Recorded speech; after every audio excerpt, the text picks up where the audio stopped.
믿어라, 그 다음에 싸워라, 이겨라, 영원히 행복하라 그랬잖아요. 믿음의 대상이 있는 사람이 행복해요. 믿음의 대상. 성경에 보면 고아와 가부를 불쌍하다고 얘기를 합니다. 왜? 고아가 없으니까, 자기를 돌봐줄 대상이 없으니까 불쌍한 거잖아요. 그런 것처럼 우리 믿을 수 있는 사람이 있는 게 참 좋습니다. 그래서 우리는 하나님을 믿는데 그 우리의 믿음의 대상된 하나님은 전지전능하신 분이란 말이에요. 그분이 하신 말씀이 믿어라 하는 거예요. 그 말은 진리거든요. 여러분은 빼기 대단히 좋은 사람들이에요. 믿습니까? 믿어라. 그리고 우리가 살면서 싸움의 대상이 있어요. 싸워야 되는 거죠. 우리를 지옥으로 데리고 가려고 하고 실패시키는 어둠의 세력들과는 합이 안 되니까 싸워서 이겨야 된단 말이에요. 그러니까 하나님이 선한 싸움을 싸우라. 그래서 하나님을 믿고 어둠의 세력들과는 싸우고 싸웠으면 이겨야 된단 말이에요. 항상 그런데 이기게 되면 이겨서 얻는 행복은 시한부 행복이 아니에요. 영원한 행복이고 영생복락이고 축복이기 때문에 이 일을 위해서 최선을 다하는 거예요. 할렐루야. 그래서 성경에 보면 모세가 이스라엘 백성을 이끌고 가나안으로 갔어요. 가다가 쭉 끝날 가나안에 들어가기 전에 노래를 부르는 거예요. 그 모세의 노래 가운데 신명기 32장 10절에 보면 이런 말씀이 구절이 나와요. 여호와께서 그를 항무지에서 짐승이 부르짖는 강야에서 만나시고 호위하시며 보호하시며 자기여 눈동자 같이 지켜셨도다. 이런 구절이 나와요. 그럼 이스라엘 백성을 하나님이 지켜주는 것을 모세가 보고 그것을 노래하는 거죠. 그리고 항무지에서라는 말을 합니다. 항무지에서. 그 강야에서 물이 없을 때 반석에서 샘물 나게 해서 가란 이스라엘 백성을 먹이시고 강야에서 40년 동안 농사할 수 없는 환경인데도 아침 저녁으로 메추라기와 만나를 내려서 이스라엘 백성을 먹이신 하나님 바라보면서 그렇게 하는 거죠. 하나님이 우리를 보호하셨다. 우리를 인도하셨다. 그런데 뭐같이 눈동자와 같이 하나님이 지켜줬다라고 하는 말을 하고 있습니다. 그 강야는 짐승이 부르짖는 강야에서 만나시고 호위하시며 보호하시며 눈동자와 같이 지켜준다 그랬습니다. 여러분 인체에서 가장 약한 부분들이 눈입니다. 눈. 그런데 이 눈은 무의식적으로 보호받는 부분이 눈이에요. 감아야 되겠다라고 생각해서 감는 게 아니고 어떤 물체가 와서 닿으면 자기도 모르게 확 감는 게 눈이에요. 눈동자와 같이 보호한다라는 표현을 하고 있습니다. 그리고 오늘 본문의 빌립보서 1장에서 11절까지의 그것은 바울 사도가 주 62년에서 60도에는 로마 감옥에 있었어요. 저 이스라엘에서 로마로 가는 길에 유라굴 풍랑을 거쳐서 로마에 도착을 합니다. 거기에서 재판을 받기 위해서 이제 감옥에 있을 때 그 마음 속에 누가 빌립보 교회가 늘 마음에 있었어요. 그가 2차 전도 여행 때에 개척한 교회, 세운 교회인데 늘 마음에 있었어요. 그래서 그 감옥에 있으면서도 그 마음은 빌립보 교회가, 그래서 빌립보 교회를 향하여 편지를 쓰는 내용이 오늘 본문의 내용이에요. 그는 서론에 그리스도 예수의 종 바울과 디모데는 그리스도 예수 안에서 빌립보에 사는 모든 성도와 또는 감독들과 집사들에게 편지하노니 하나님 우리 아버지와 주 예수 그리스도로부터 은혜와 평강이 너희에게 있을지어다. 그렇게 있을지어다. 그렇게 말을 하면서 말을 합니다. 너희는 빌립보 교회 너희는 첫날부터 이제까지 복음을 위하는 일에 함께 참여하기 때문에 내 마음이 너희에게 항상 가 있다 그랬어요. 우리 그러잖아요. 친구 중에도 마음이 더 가는 사람이 있고 덜 가는 사람이 있잖아요. 그런 것처럼 바울 사도는 빌립보 교회가 그 마음에 많이 자리 잡고 있었습니다. 그 빌립보 교회가 세워지기까지는 참 여러 가지 사건들이 많이 있었어요. 빌립보에 가니까 자주장사 루디아를 만나기도 하고, 빌립보에 가서 복음을 전할 때에 점하는 귀신 들린 그런 여종이 있었는데 그 귀신 쫓아내줌으로 인하여 바울이 감옥에 갇히게 되는 거죠. 갇히게 되니까 거기에서도 바울은 밤에 기도를 드렸어요. 하나님께 간절히 기도했더니 옥터가 움직이고 옥문이 열리고 간수가 예수 믿게 된 거예요. 그리고 빌립보 교회는 체험적인 교회, 영적으로 영계의 사건을 잘 아는 교회로 세워졌어요. 그러니까 그 빌립보 교회는 참 건강한 교회라. 바울이 전도 여행을 할 때 늘 뒤에서 도와줬던 교회가 빌립보 교회였습니다. 그리고 바울 사도와 성도들의 관계는 보통 관계가 아니에요. 바울 사도의 목회 스타일은 보면은 바로 아비 목회였어요. 고린도전서 4장 15절에 보면은 그리스도 안에는 1만 서성이 있어되 아비는 많지 아니하니 그리스도 예수 안에서 내가 복음으로 너희를 낳았습니다. 낳았다는 말은 뭡니까? 잉태도 했지만은 해산의 고통을 느낀다는 거죠. 그러면서 성도 한 사람 한 사람을 얻기 위해서 많은 노력을 하는 거예요. 해산의 고통을 느끼는 사람이 바로 바울 사도였다 이렇게 봅니다. 그런데 이 바울 사도는 빌립보 성도들을 향한 기도와 굉장히 기대가 있었어요. 그래서 빌립보 1장 6절에 이렇게 얘기를 합니다. 너희 안에서 착한 일을 시작하는 이가 그리스도 예수의 날까지 이루실 줄을 우리는 확신하노라 라는 얘기를 하죠.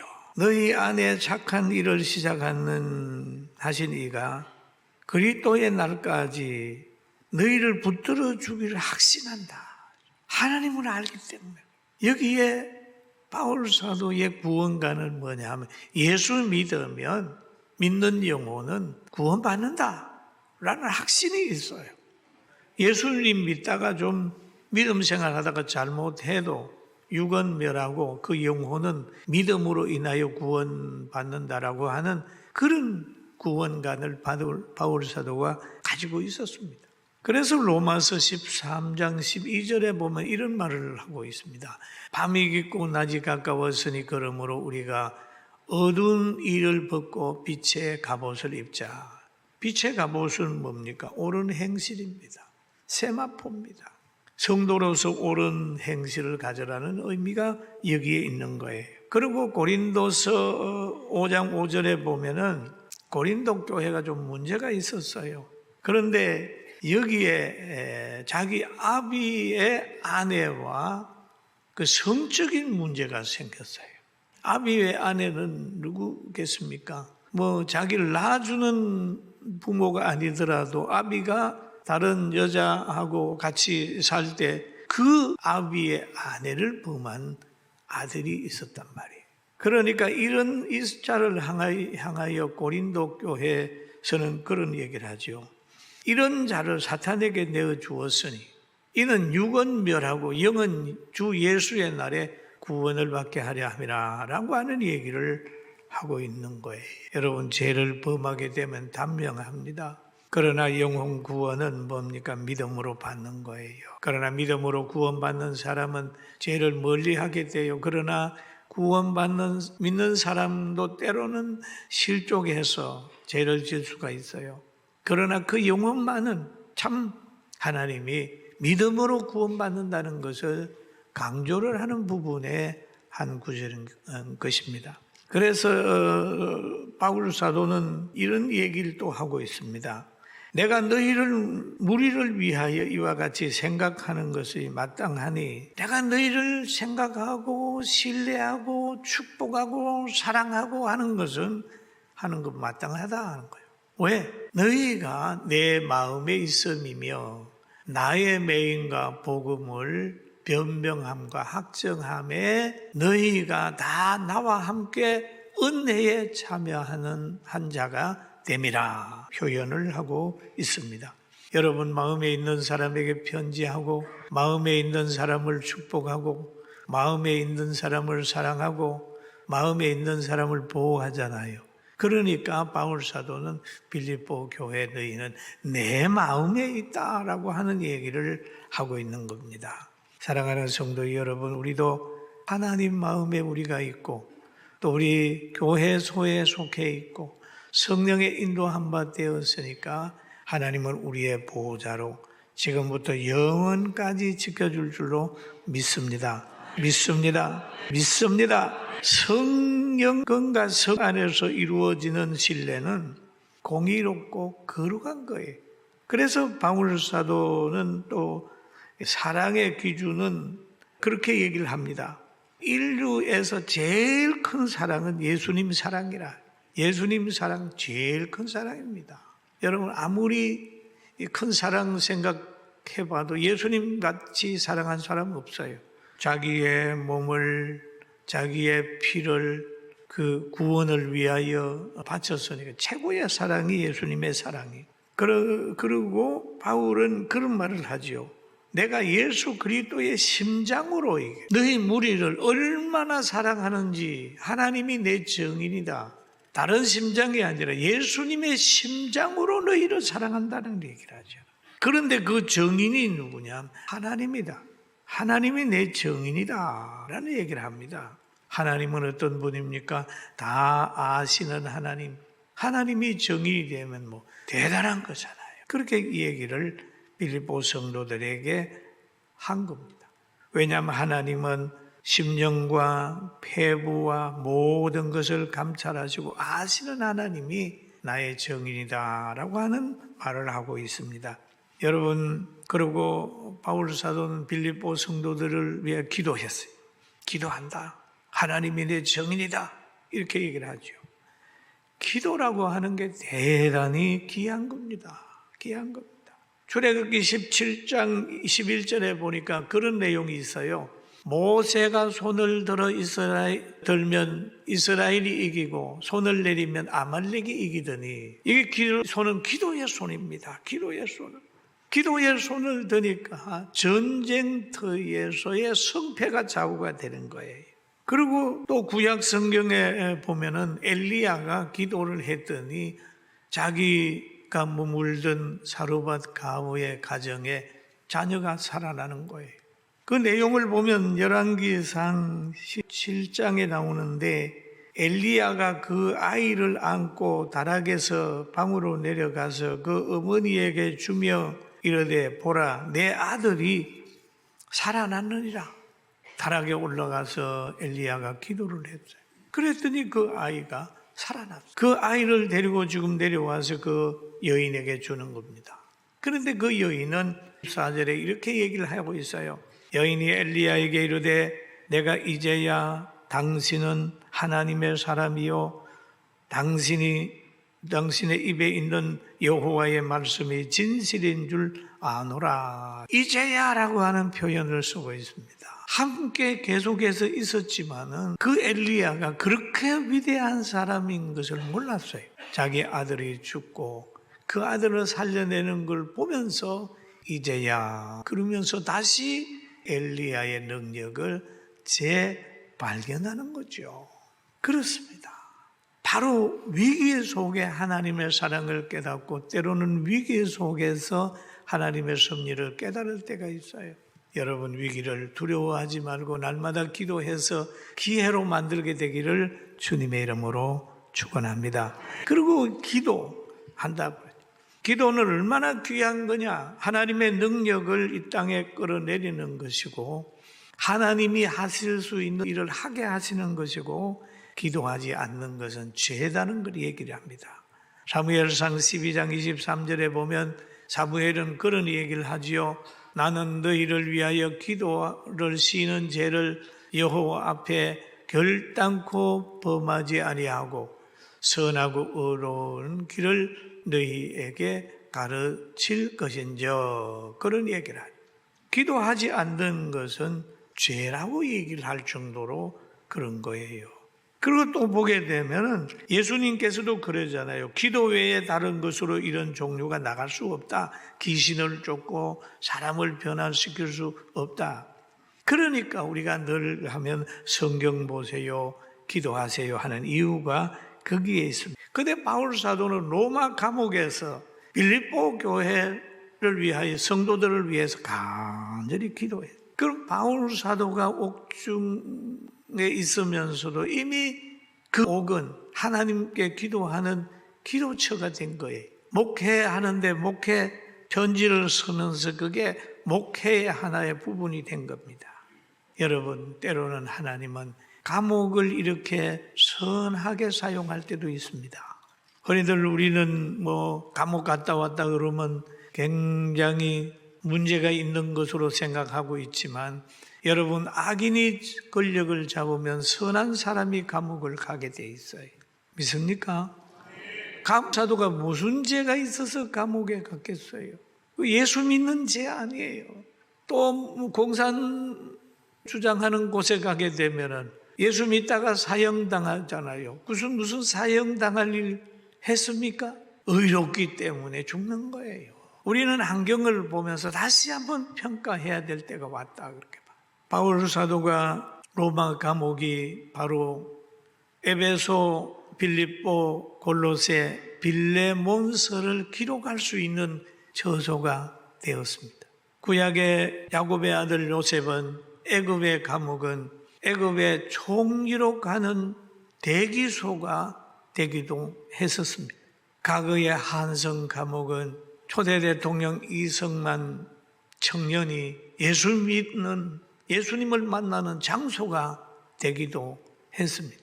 또 바울 사도가 수감되어 있는 그곳에 오네시모로가 가가지고 오네시모가 바울을 만나서 회심하는 장소가 되기도 했습니다. 여러분, 우리는 어떤 환경이 되든지 간에 예수님을 만날 수 있다면 놀라운 축복이라는 걸 기억하게 되길 주의 이름으로 축원합니다. 축원합니다. 그리고 바울 사도도 보세요. 에베소 빌립보 교회를 세울 때에 감옥이라고 하는 곳에서 열정 있는 간수, 예수 믿게 만드는 사건이 거기에서 일어나게 됐습니다.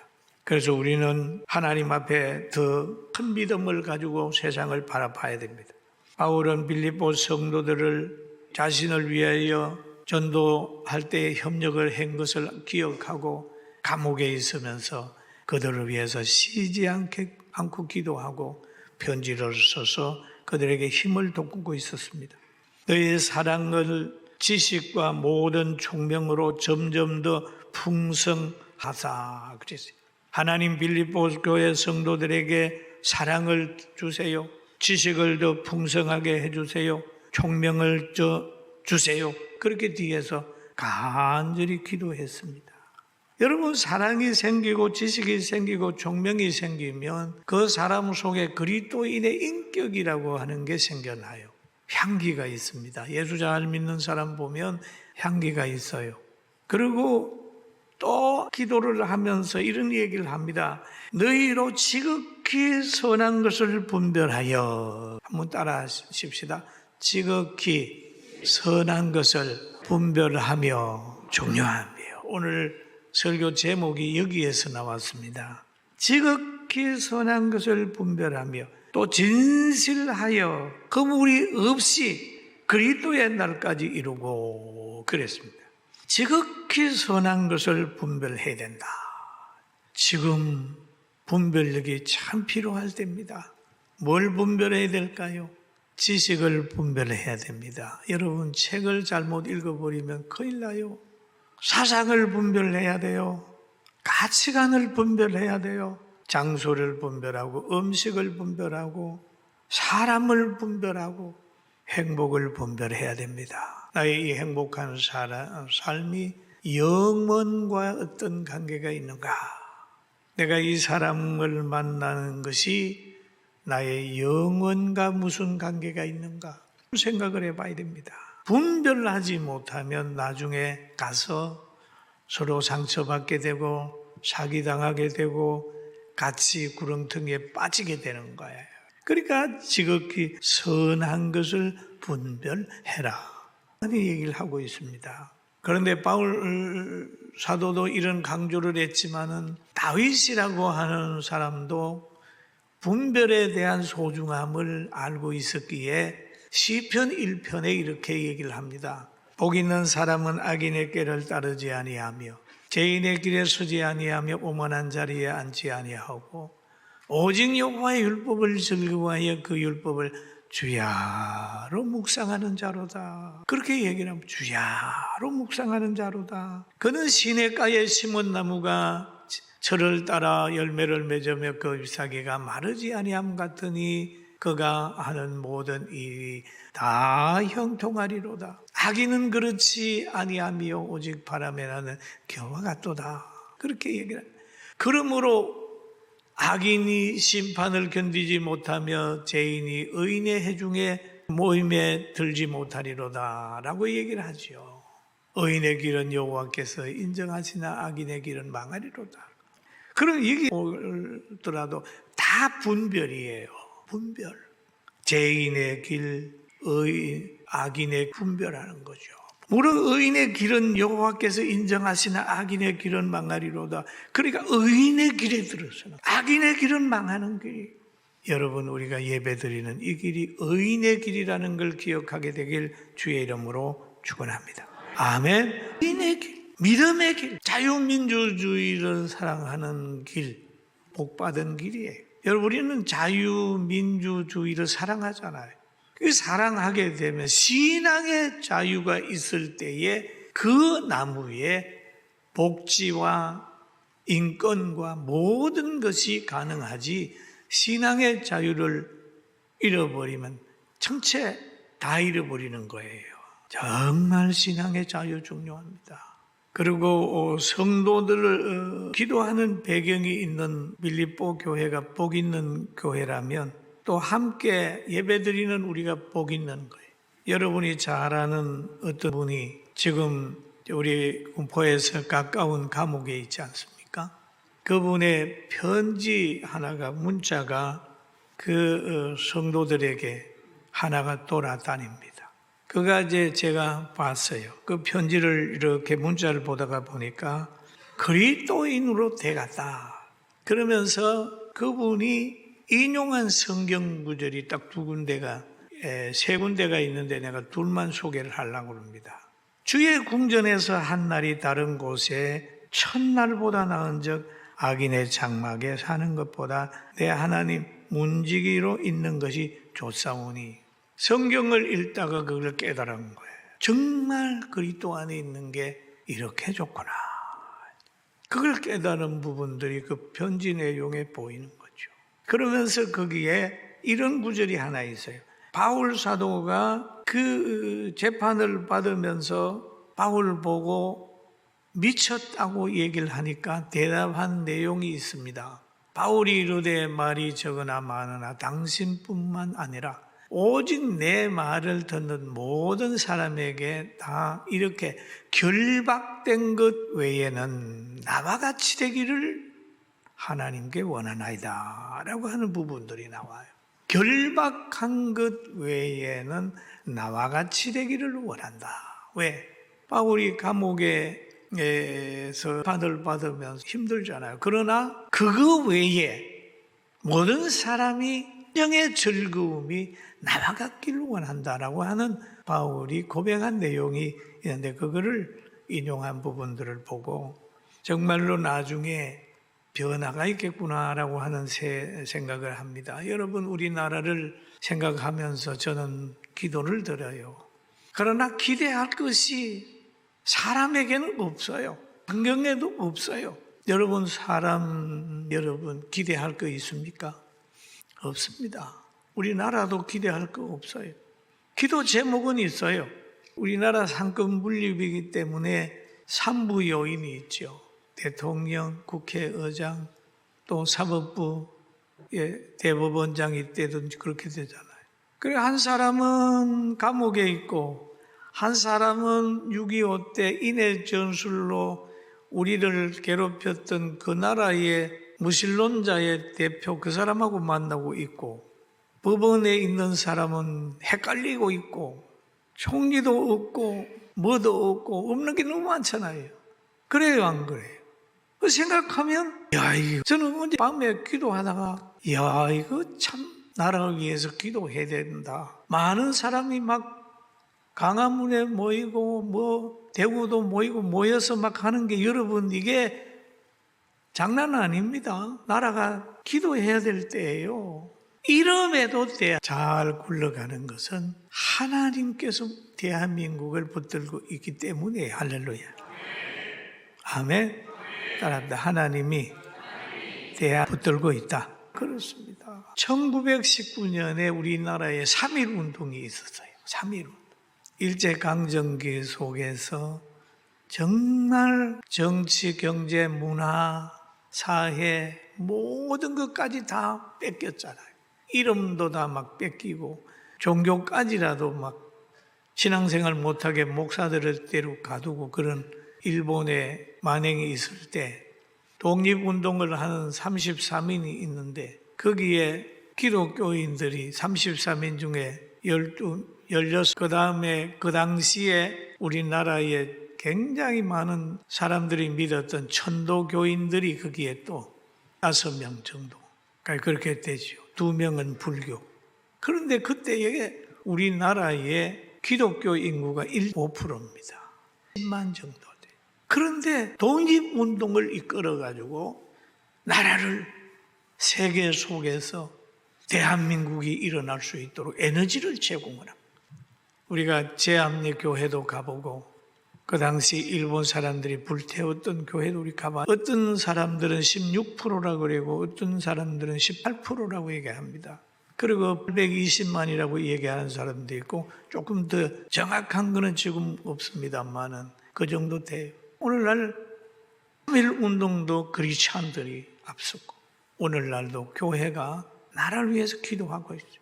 대단히 여러분 교회가 있다는 것은 건물이 하는 게 아니고 여러분이 한다는 거, 우리가 하는 거예요. 애국자들이 예수 믿으면 애국자 돼요. 할렐루야. 예수님 믿으면 자유 대한민국에는 애국자가 되고 공산주의자들에게는 원수가 되는 거예요. 사상적으로 안 맞으니까요. 그래서 우리는 선한 것을 분별해야 된다. 이렇게 보고 여기에 본문으로 돌아가 버리면 그러잖아요. 바울 사도가 분별력을 가져라 빌립보 성도들이여 이렇게 말한 다음에 마지막으로는 예수 그리스도로 말미암아 의의 열매가 가득하여 하나님의 영광과 찬송이 되기를 원하노라. 그런데 하나님의 열매가 가득해서 그 열매는 사랑과 희락과 온유와 절제와 화평과 양성입니다. 사람에게 기대해가지고 실망하지 말고 우리는 예수님이 있잖아요. 예수님 바라보면 다 해결돼요. 마음이 흔들리지 않아. 보세요. 예수님은 누가를 믿을 수 있었어요? 제자도 못 믿지 않습니까? 3년 동안 데리고 다녀도 하나는 자기를 팔아먹었고 몇몇 사람은 살려고 그냥 도망가 버리고 남은 게 사도 요한 하나 남았잖아요. 여러분 자신도 못 믿지 않습니까? 여러분을 믿을 수 있나요? 저는 제 육체도 내 마음에 안 들어요. 내가 마음대로 하고 싶은 거는 철야도 하고 기도도 하고 열심히 하고 싶은데 마음에 안 들어요. 못 따라와 주죠. 인정해야 되지 어떻게 하겠어요? 여러분 부부간에도 마찬가지입니다. 여러분 마음에 듭니까? 안 들잖아요. 자신도 자기 마음에 안 드는데 옆 사람이 마음에 들겠어요? 나라가 마음에 들어요? 안 들지요. 그렇지만은 십자가 지고 영원한 길을 열어놓은 예수님이 있기 때문에 마음에 안 드는 세상을 기쁨으로 100년 안에는 모든 환난이 끝나니까 천국 바라보면서 묵묵히 소망 가운데 살아가는 우리 모두가 되기를 주의 이름으로 축원합니다. 아멘. 따라합시다. 우리는 이겼습니다. 희망이 있습니다. 이런 희망 가지고 오늘도 승리하게 되기를 주의 이름으로 축원합니다.